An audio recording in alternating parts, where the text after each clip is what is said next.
Hello students, welcome to my YouTube channel. हम लोग आज हिस्ट्री चैप्टर 3 को पढ़ेंगे। ग्रामीण क्षेत्रफल शासन चलाना। हमने पिछले क्लास में देखा कि अंग्रेज़ों ने किस तरह धीरे धीरे करके एक व्यापार करने के लिए आए थे, लेकिन धीरे धीरे अपना सत्ता स्थापित कर लिया था। कंपनी दीवान बन गई। 12 अगस्त 1765 को मुग़ल बादशाह ने ईस्ट इंडिया कंपनी को बंगाल का दीवान तैनात किया। 12 अगस्त 1765 को मुग़ल बादशाह ने ईस्ट इंडिया कंपनी को बंगाल का दीवान बना दिया। इस बात की पूरी संभावना है कि यह घटना मुट्ठी भर अंग्रेज़ों और हिंदुस्तानियों की मौजूदगी में रॉबर्ट क्लाइव के तंबू में घटी होगी। ये बात सच है कि ये जो घटना है वो रॉबर्ट क्लाइव के यहाँ घटी होगी, लेकिन वहाँ पे इतना लोग नहीं होंगे, ये कोई सेलिब्रेशन के जैसा नहीं रहा होगा। लेकिन ऊपर दिए गए चित्र में इस घटना को भव्य समारोह के रूप में दिखाया गया। लेकिन इस चित्र में जो बंगाल को जो दीवानी मिला उसको एक भव्य समारोह के रूप में दिखाया गया। यह चित्र उस चित्रकार ने बनाया जिसे रॉबर्ट क्लाइव ने अपने जीवन की यादगार घटनाओं को चित्रित करने का जिम्मा सौंपा था। और यह चित्र उस चित्रकार ने बनाया है जिसको रॉबर्ट क्लाइव ने रखा था, जिसको रॉबर्ट क्लाइव ने अपने जीवन को दिखाने के लिए रखा था। बंगाल की दीवानी हाथ आ जाना अंग्रेज़ों के लिए निश्चय एक बड़ी घटना थी, और बंगाल की दीवानी जो अंग्रेज़ों को मिल गया था एक बहुत बड़ी घटना थी। दीवान के तौर पर कंपनी अपने नियंत्रण वाले विभाग के आर्थिक मामलों की मुख्य शासक बन गई थी। जो कंपनी जो है वो आर्थिक मामलों का मुख्य शासक बन चुका था। अब उसे अपनी ज़मीन का शासन चलाने और आमदनी को व्यवस्थित करने का रास्ता ढूंढना था। अब उसको ये देखना था कि अब इसका शासन कैसे चलाएंगे। इसके लिए उसे ऐसा रास्ता ढूंढना था जिससे कंपनी के बढ़ते खर्चों को पूरा करने के लिए आमदनी जुटाई जा सके। अब वो ऐसा रास्ता ढूंढने लगा जिससे कंपनी में जितना खर्चा होता है उसका आमदनी कैसे जुटाया जाए। व्यापारिक कंपनी के नाते उसे यह भी ख्याल रखना था कि वो अपनी ज़रूरत की चीज़ें खरीदती और बेचती रहे।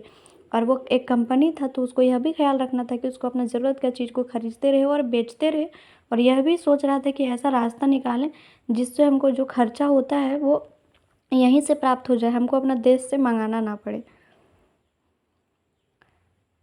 समय के साथ कंपनी को यह भी समझ में आने लगा कि उसे सावधानी के साथ आगे बढ़ना होगा।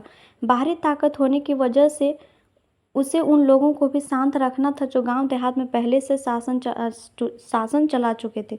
अब अंग्रेज़ों को समझ में आने लगा था कि धीरे धीरे अंग्रेज़ों को समझ में आने लगा था कि अब उसको सावधानी से आगे बढ़ना होगा, क्योंकि जो गांव देहात में जो शासन चला रहे थे उन शासकों को भी उनको शांत रखना था, उससे भी निपटना था।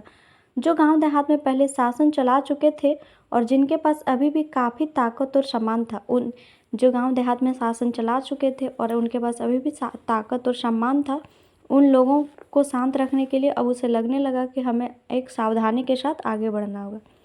ऐसे जो लोग स्थानीय सत्ता में रह चुके थे उन्हें नियंत्रित करना तो ज़रूरी था, लेकिन उन्हें ख़त्म नहीं किया जा सकता था। उन लोगों को नियंत्रित करना बहुत ज़रूरी था, लेकिन उन लोगों को ख़त्म नहीं किया जा सकता था। यह काम कैसे हो, इस अध्याय में हम देखेंगे कि कंपनी ने ग्रामीण इलाकों को उपनिवेश कैसे बनाया। अब उस काम को कैसे करेगा अंग्रेज, तो इसी चीज़ को देखने के लिए इस अध्याय में हम लोग पढ़ेंगे कि जो अंग्रेज़ों ने ग्रामीण क्षेत्र को अपना उपनिवेश कैसे बनाया, आय के संसाधन कैसे जुटाए, लोगों के अधिकार किस तरह तय किए और माफिक फसलों की खेती कैसे कराई। अब इस अध्याय में हम लोग देखेंगे कि अंग्रेज़ों ने ग्रामीण को उपनिवेश कैसे बनाया, आय के संसाधन कैसे जुटाया, लोगों के अधिकार किस तरह तय किए, और वो जो कुछ ऐसा फसल था उसको करने के लिए कैसे किसी को मतलब मजबूर किया। कंपनी की आमदनी। कंपनी दीवान तो बन गई थी, लेकिन अभी भी खुद को एक व्यापारी ही मानती थी। कंपनी जो है अब दीवान शासक बन चुका था, लेकिन अभी भी खुद को व्यापारी ही मानती थी। कंपनी भारी भरकम लगान तो चाहती थी, लेकिन उसके आकलन और वसूली की कोई नियमित व्यवस्था करने में हिचकिचा रही थी। कंपनी जो है दीवान बन गई थी, लेकिन अभी भी अपने आप को व्यापारी मानती थी। उसको भारी भरकम लगान चाहिए था, लेकिन फिर भी अभी भी उसको कोई ऐसा व्यवस्था बनाने के लिए वो रेडी नहीं थे जो एक नियमित हो। उसकी कोशिश यह थी कि वह ज़्यादा से ज़्यादा राजस्व हासिल कर सके और कम से कम कीमत पर बढ़िया सूती और रेशमी कपड़ा खरीद सके। उनका एक ही मोटो था कि वो ज़्यादा से ज़्यादा कर इकट्ठा करे और यहाँ से कम दाम में सूती वस्त्र और रेशमी कपड़ा खरीदे। इसी कारण 5 साल के भीतर बंगाल में कंपनी द्वारा खरीदी जाने वाली चीज़ों का मूल्य दोगुना हो चुका था। इसी वजह से बंगाल में जो कंपनी का सामान खरीद रही थी उसका मूल्य दोगुना हो चुका था। 1765 से पहले कंपनी ब्रिटेन से सोने और चांदी का आयात करती थी।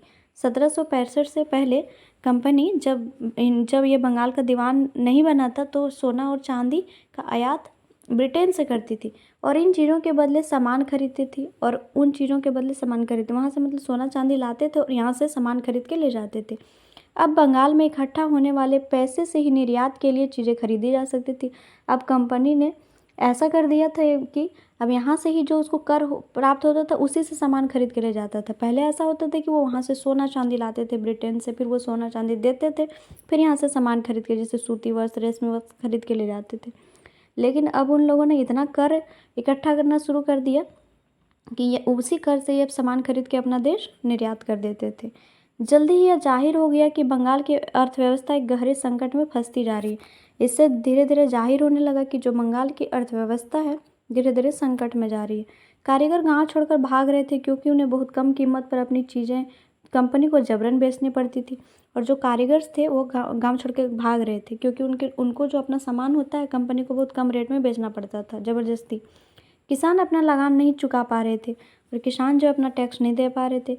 कारीगरों का उत्पादन गिर रहा था और खेती चौपट होने की दिशा में बढ़ रही थी और कारीगर जो थे उसका उत्पादन गिर रहा था और खेती चौपट होने की दिशा में थी। 1770 में पड़े अकाल ने बंगाल में 1 करोड़ लोगों को मौत की नींद सुला दिया और 1770 में जब बंगाल में अकाल पड़ा तो उसमें 1 करोड़ लोगों की मृत्यु हो गई। इस अकाल में लगभग 1/3 आबादी समाप्त हो गई। 1770 में जो अकाल पड़ा उसमें बंगाल की लगभग 1/3 आबादी समाप्त हो गई। खेती में सुधार की जरूरत। अगर अर्थव्यवस्था संकट में थी तो क्या कंपनी अपनी राजस्व आय के बारे में आश्वस्त रह सकती थी? अगर अर्थव्यवस्था संकट में थी तो क्या कंपनी ऐसा कर सकता था कि वो अपना टैक्स कम कर दे? कंपनी से ज़्यादा अफसरों को यह लगने लगा था कि ज़मीन में निवेश करना और खेती में सुधार लाना ज़रूरी है। अब कंपनी के जो ज़्यादातर अफसर थे उनको यह लगने लगा था कि खेती में सुधार लाना ज़रूरी है और ज़मीन में निवेश करना और खेती में सुधार लाना ज़रूरी है। यह काम किस तरह से किया जा सकता था? तो यह कंपनी के अफसरों को तो लग रहा था कि ऐसा करना ज़रूरी, लेकिन ये किस तरह किया जा सकता था इस पर 2 दशकों तक बहस चली। इस बात पर 2 दशक तक बहस चला। आखिरकार कंपनी ने 1793 में स्थायी बंदोबस्त लागू किया और 1793 ईस्वी में कंपनी ने स्थायी बंदोबस्त लागू किया। इस बंदोबस्त की शर्तों के हिसाब से राजाओं और तालुकदारों को जमींदारों के रूप में मान्यता दी गई और इस बंदोबस्त में क्या हुआ? राजाओं और तालुकदारों को जमींदार के रूप में मान्यता मिला।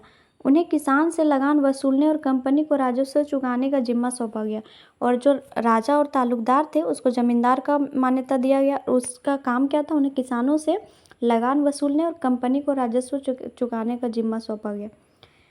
उनकी ओर से चुकाई जाने वाली राशि अस्थायी रूप से तय कर दी गई थी और वो लोग जो टैक्स देंगे उसको फिक्स कर दिया। ऐसा नहीं कि अभी फसल ज़्यादा हुआ तो ज़्यादा नहीं, मतलब फिक्स कर दिया। इसका मतलब यह था कि भविष्य में कभी भी उसमें इजाफा नहीं किया जाना था और इसका मतलब यह था कि कभी भी उसमें टैक्स में वृद्धि नहीं किया जा सकता, जो फिक्स है वही लगेगा। अंग्रेज़ों को लगता था कि इससे उन्हें नियमित रूप से राजस्व मिलता रहेगा। अंग्रेज़ों को लग रहा था कि ऐसा करेंगे तो उसको नियमित रूप से कर मिलता रहेगा और जमींदारों को ज़मीन में सुधार के लिए खर्च करने का प्रोत्साहन मिलेगा और ज़मीन को सुधारने के लिए ज़मींदार लोग प्रोत्साहित होते रहेंगे। उन्हें लगता था क्योंकि राज्य की ओर से राजस्व की मांग बढ़ने वाली नहीं थी, इसलिए ज़मींदार बढ़ते उत्पादन से फ़ायदे में रहेंगे। अब उन्हें लग रहा था कि राजस्व तो अब बढ़ेगा नहीं, जिससे ज़मींदार लोग अगर उत्पादन अच्छा करेंगे तो वो फ़ायदे में रहेंगे। ये तो उन लोग का प्लान था, लेकिन उस प्लान में समस्या क्या आई वो देखेंगे। मगर अस्थायी बंदोबस्त ने भी समस्या पैदा कर दी, लेकिन इसमें भी कुछ समस्या आई। कंपनी के अफसरों ने पाया कि अभी भी ज़मींदार ज़मीन में सुधार के लिए खर्चा नहीं कर रहे थे। जो अफसर है वो लोग पाए कि जो ज़मींदार है वो ज़मीन को सुधारने में खर्चा नहीं कर रहे। असल में कंपनी ने जो राजस्व तय किया था वो इतना ज़्यादा था कि उसको चुकाने में ज़मींदारों को भारी परेशानी हो रही थी। असल में जो अस्थायी बंदोबस्त में जो डिसाइड किया गया था कि इतना कर लगेगा वो इतना ज़्यादा था कि उसी को चुकाने में ज़मींदारों की तो हालत ख़राब थी। वो ज़मीन को क्या सुधारेगा। तो जमींदार राजस्व चुकाने में विफल हो जाता था, उसकी जमींदारी छीन ली जाती थी, और जो जमींदार उसको राजस्व को चुकाने में असफल होता था, उसकी जमींदारी अंग्रेज छीन लेते थे। बहुत सारी जमींदारियों को कंपनी बाकायदा नीलाम कर चुकी थी, और बहुत सारे जमींदारी को कंपनी अभी तक नीलाम कर चुकी थी। 19वीं सदी के पहले दशक तक हालत बदल चुके थे, और 19वीं सदी के पहले दशक तक हालत बदल चुके थे। बाजार में कीमतें बढ़ी और धीरे धीरे खेती का विस्तार होने लगा। बाजार में कीमत बढ़ा और धीरे धीरे खेती का विस्तार होने लगा। इससे जमींदारों की आमदनी में तो सुधार आया, लेकिन कंपनी को कोई फायदा नहीं हुआ। इससे जमींदारों की जो आय है उसमें सुधार आया, लेकिन कंपनी को कोई फ़ायदा नहीं हुआ, क्योंकि कंपनी तो हमेशा के लिए राजस्व तय कर चुकी थी। 19वीं सदी के पहले के दशक में हालत बदला था, बाजार में कीमत बढ़ी और खेती का विस्तार होने लगा। इससे जमींदारों की आमदनी में सुधार आया, लेकिन कंपनी को कोई फ़ायदा नहीं हुआ, क्योंकि कंपनी तो टैक्स का जो रेट है वो तय कर चुकी थी। अब राजस्व में वृद्धि नहीं कर सकती थी, और वो कहा गया था कि कभी भी राजस्व में वृद्धि नहीं किया जा सकता, इसलिए वो वृद्धि नहीं कर सकते थे। लेकिन ज़मींदारों को अभी भी ज़मीन की बेहतरी में कोई दिलचस्पी नहीं थी। अब ज़मींदार को फ़ायदा भी हो रहा था, लेकिन अभी भी वो ज़मीन को अच्छा करने में कोई इंटरेस्ट नहीं दिखा रहा था।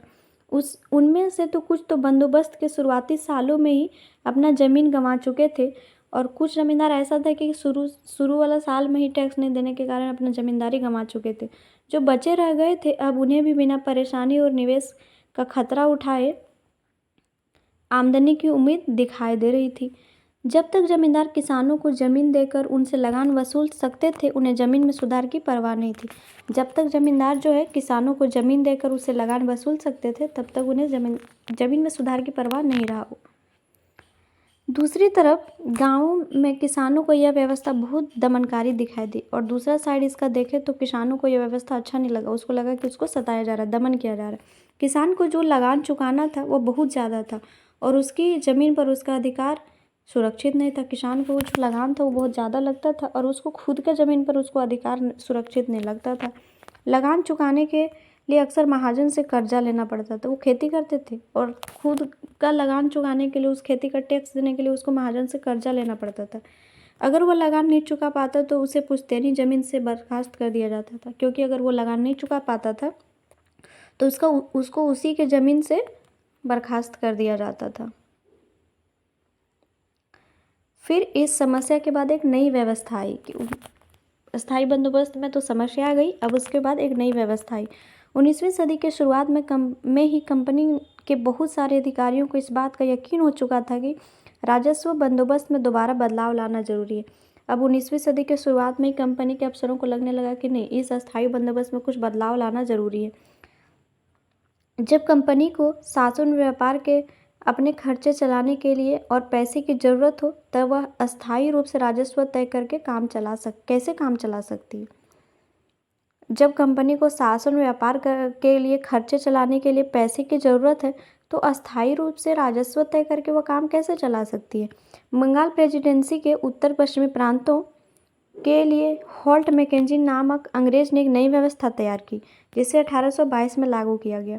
हॉल्ट मैकेंजी ने एक नया व्यवस्था शुरू किया, जिसको 1822 में लागू किया गया। मैकेंजी को विश्वास था कि उत्तर भारतीय समाज में गांव एक महत्वपूर्ण सामाजिक संस्था है। मैकेंजी को लगता था कि उत्तर भारतीय समाज में गांव एक महत्वपूर्ण संस्था है, और उसको बचाए रखना चाहिए। गांव जो है महत्वपूर्ण सामाजिक संस्था है, और उसको बचा कर रखना चाहिए। उसके आदेश पर कलेक्टरों ने गांव-गांव का दौरा किया। मैकेंजी के आदेश पर कलेक्टर जो थे गांव-गांव का दौरा किया, जमीन की जांच की, खेतों को मापा और विभिन्न समूहों के रीति रिवाजों को दर्ज किया। वो जो कलेक्टर थे वो गांव-गांव का दौरा किया, ज़मीन को मापा, वहाँ पे खेतों को मापा, ज़मीन का जांच किया और विभिन्न समूहों के रीति रिवाजों को दर्ज किया। गांव के एक-एक खेत के अनुमानित राजस्व को जोड़कर हर गांव या ग्राम समूह से वसूल होने वाले राजस्व का हिसाब लगाया जाता था। गांव से जितना भी टैक्स आता था उसका हिसाब लगाया जाता है एक-एक करके। इस राजस्व को अस्थायी रूप से तय नहीं किया जा गया, बल्कि उसमें समय-समय पर संशोधन की गुंजाइश रखी। उन्होंने कहा कि इस राजस्व को हमेशा के लिए एक जैसा तय नहीं किया जा सकता, बल्कि इसमें समय-समय पर संशोधन की गुंजाइश रखी। राजस्व इकट्ठा करने और उसे कंपनी को अदा करने का जिम्मा जमींदार की बजाय गांव के मुखिया को सौंप दिया। और मैकेंजी ने क्या किया कि राजस्व इकट्ठा करना है, उसको देना है, उसका जिम्मा जमींदार को नहीं दिया, बल्कि उस गांव के मुखिया को दे दिया। इस व्यवस्था को महलवारी बंदोबस्त का नाम दिया गया। पहले अस्थायी बंदोबस्त था जिसमें जमींदार लोग कलेक्ट करते थे, अब महलवारी बंदोबस्त आए जिसमें जमींदारों की जगह पे मुखिया उस गांव का राजस्व को इकट्ठा। अब है मुनरो व्यवस्था। ब्रिटिश नियंत्रण वाले दक्षिण भारतीय इलाकों में भी अस्थायी बंदोबस्त की जगह नई व्यवस्था अपनाने का प्रयास किया जाने लगा। और जो क्षेत्र ब्रिटिश नियंत्रण वाले थे दक्षिण भारतीय इलाकों में, ये तो उत्तर भारत में मैकेंजी ने मालवारी बंदोबस्त कर दिया था, लेकिन दक्षिण भारत इलाकों में अस्थायी बंदोबस्त की जगह नई व्यवस्था अपनाने का प्रयास किया जाने लगा। वहाँ जो भी नई व्यवस्था विकसित हुई उसे रैयतवार का नाम दिया गया। वहाँ पे जो भी व्यवस्था विकसित हुआ उसको रैयतवार के नाम से जाना गया। कैप्टन अलेक्जेंडर रीड ने टीपू सुल्तान के साथ चले युद्धों के बाद कंपनियों द्वारा कब्जे में लिए गए कुछ इलाकों में इस व्यवस्था को आजमा कर भी देख लिया। जो कैप्टन थे अलेक्जेंडर, उन्हें टीपू सुल्तान के साथ जो युद्ध हुआ था उसके बाद जो भी क्षेत्र उसमें कब्जे में लिया था उस इलाके में इस व्यवस्था को आजमा कर भी देख लिया। टॉमस मुनरो ने इस व्यवस्था को विकसित किया और धीरे धीरे पूरे दक्षिण भारत पर यही व्यवस्था लागू कर दी गई।